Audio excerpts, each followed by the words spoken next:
A prática do jejum, por Richard Foster. Homens e mulheres modernos ignoram em grande parte os aspectos práticos do jejum. Os que desejam jejuar precisam familiarizar-se com estas informações. Como acontece com todas as disciplinas, deve-se observar certa progressão. É prudente aprender a andar bem antes de tentarmos correr. Comece com um jejum parcial de 24 horas de duração. Muitos têm achado que o melhor período é de almoço a almoço. Isso significa que você não tomaria 2 refeições. Sucos de frutas frescas são excelentes. Tente este método uma vez por semana durante algumas semanas. No começo, você ficará fascinado com os aspectos físicos, mas a coisa mais importante a observar é a atitude interior de adoração.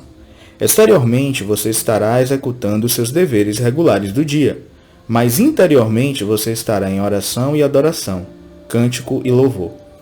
Numa forma nova, levará cada tarefa do dia a ser um ministério sagrado ao Senhor. Conquanto seus deveres sejam seculares, para você eles são um sacramento. Cultive uma suave receptividade aos sopros divinos.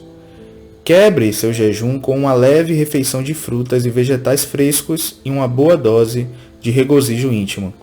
Depois de 2 ou 3 semanas, você estará preparado para tentar um jejum normal de 24 horas.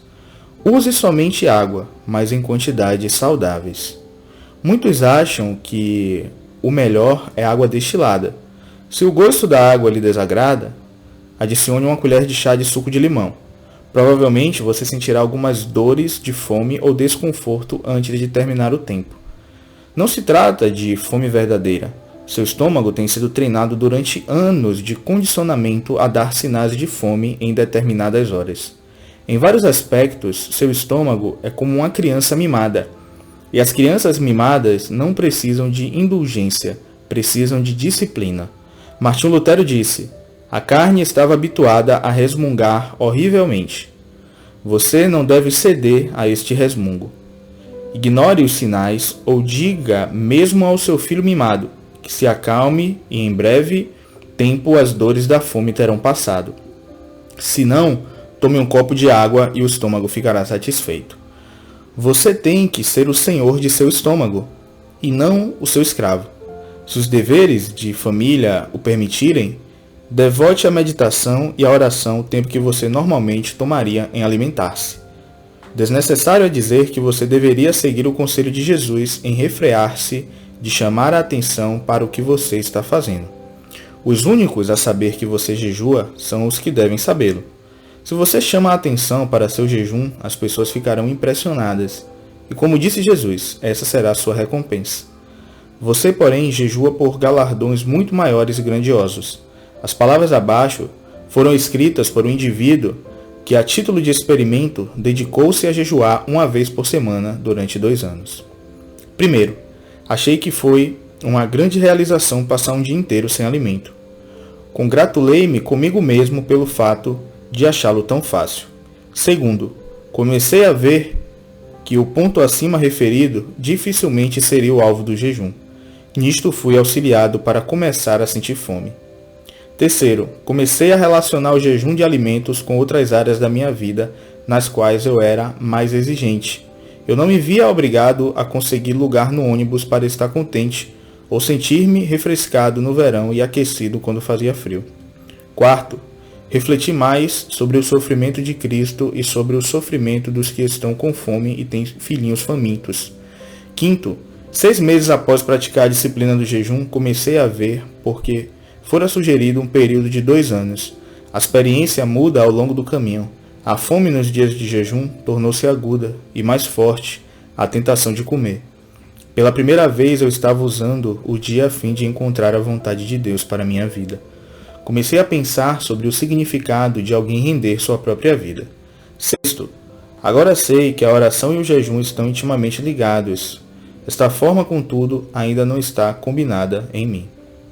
Havendo realizado diversos jejuns com certo grau de êxito espiritual, passe para o jejum de 36 horas. 3 refeições. Realizado isto, é hora de buscar o Senhor para saber se Ele deseja que você prossiga em um jejum mais longo. 3 a 7 dias é um bom período de tempo e provavelmente causará um forte impacto sobre o curso de sua vida. É bom conhecer o processo pelo qual seu corpo passa no curso de um jejum mais longo.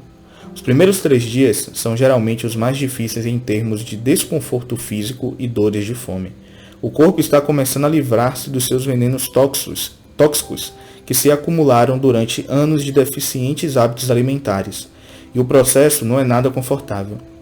Essa é a razão de sentir a língua grossa e mau hálito. Não se preocupe com esses sintomas, antes seja grato por melhor saúde e bem-estar como resultado. Você pode sentir dores de cabeça durante esse tempo, principalmente se você é um ávido bebedor de café ou chá. Esses são sintomas suaves do jejum que passarão, muito embora sejam desagradáveis por algum tempo. No 4º dia, as dores da fome começarão a ceder, embora você tenha sensações de fraqueza e tontura. A tontura é apenas temporária, causada por mudanças súbitas de posição. Movimente-se com vagar e você não terá dificuldade. A fraqueza pode chegar ao ponto em que a mais simples tarefa demande grande esforço.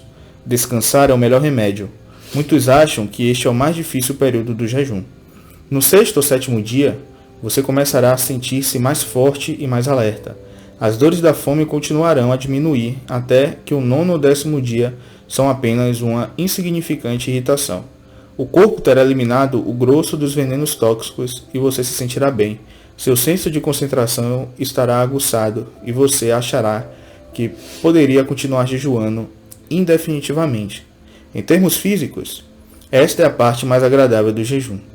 Em algum ponto, a partir do 21º dia até o 40º, ou mais tempo ainda, dependendo do indivíduo, as dores de fome voltarão. Esta é a primeira fase da inanição, e indica que o corpo esgotou todas as reservas excedentes, e está começando a sacar sobre o tecido vivo. A esta altura, o jejum deve ser quebrado. A soma de peso perdido durante o jejum varia grandemente com o indivíduo. No começo, é normal a perda de quase 1 kg por dia, diminuindo para quase meio quilo diário à medida que o jejum prossegue. Durante o jejum, você sentirá mais frio, simplesmente porque o metabolismo do corpo não produz a soma costumeira de calor. Cuidando-se de manter o calor, não há dificuldade alguma. Deve ser óbvio a todos que algumas pessoas, aqui por motivos físicos, não devem jejuar. Os diabéticos, as mulheres grávidas e os que têm problemas cardíacos não devem jejuar. Se você tiver alguma dúvida sobre sua aptidão para jejuar, consulte um médico. Antes de começar o jejum prolongado, alguns são tentados a comer uma boa dose de alimento com o intuito de formar um estoque. Isso é muitíssimo imprudente.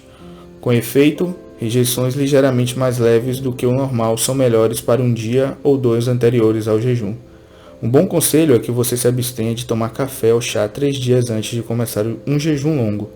Se a última refeição a estar no estômago de frutas e vegetais frescos, você não deve ter dificuldade com prisão de ventre. O jejum prolongado deve ser quebrado com suco de frutas ou de vegetais. A princípio, tomar pequenas quantidades. Lembre-se que o estômago se contraiu consideravelmente e todo o sistema digestivo entrou numa espécie de hibernação. No 2º dia, você deve poder comer frutas e depois leite ou iogurte. A seguir, você pode comer saladas frescas e vegetais cozidos. Evite todo o molho de salada, gordura ou amido. É preciso tomar o máximo de cuidado para não comer em excesso. Uma boa coisa durante esse período é considerar a dieta e hábitos alimentares futuros para ver se você precisa ser mais disciplinado e estar no controle de seu apetite. Embora os aspectos físicos do jejum nos deixem curiosos, jamais devemos esquecer-nos de que a principal obra do jejum bíblico está no reino espiritual. O que se passa espiritualmente é de muito maior consequência do que o que acontece no corpo. Você estará enganjado em uma guerra espiritual que necessitará de todas as armas de Efésios capítulo 6. Um dos períodos mais críticos no campo espiritual está no final do jejum físico, quando temos uma tendência natural para descontrair-nos. Não quero, porém, deixar a impressão de que todo jejum é uma tremenda luta espiritual. Pessoalmente, não tem um sentido assim.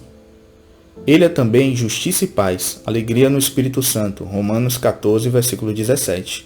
O jejum pode trazer avanços no reino espiritual, que jamais poderiam ter acontecido de outra maneira. É um recurso de graça e bênção de Deus que não deve ser negligenciado por mais tempo. Wesley declarou, John Wesley no caso, não é meramente pela luz da razão que o povo de Deus tem sido em todos os tempos levado a usar o jejum como um recurso, mas eles têm sido ensinados a esse respeito pelo próprio Deus, mediante claras e abertas revelações de sua vontade. Ora, quaisquer que tenham sido as razões para reavivar os do passado, em seu zeloso e constante cumprimento deste dever, elas são de igual força ainda para reavivar-nos. Agora é tempo para que todos quanto ouvem a voz de Cristo obedeçam a ela.